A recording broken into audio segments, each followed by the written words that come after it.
be honest, it's not all wine and roses all the time. The goal is wine and roses. As I mentioned earlier, we have 170 customers in our federal government cloud today. A couple of things one of the words actually that is, if I could play off of what Peter said and what Sonny said, that we really need to make sure that there's not just a partnership between the government and vendors, but there's a trust. And that trust is created with three things that we've learned.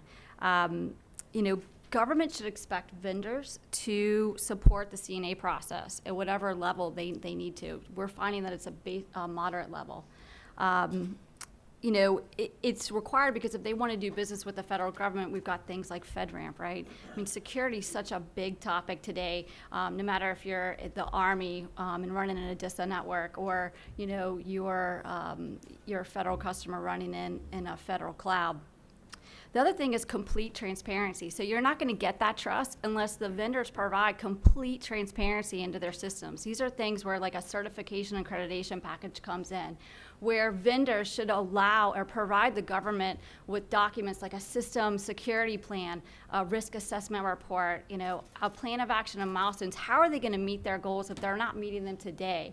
So at the onset, you need to quickly establish that level of trust and confidence that that cloud can support whatever business needs that entity relies on. And lastly, data ownership. I've been doing this for about 10 years, all within public sector.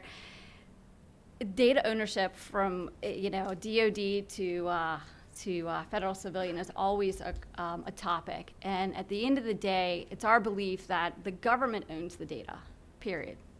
And that vendors should contractually agree to or sign up to give the government the data back in whatever mechanism or whatever time frame in which they choose.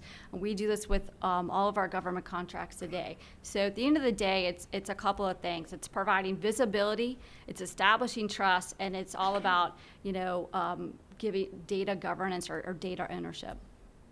Excellent. Wine and roses come later.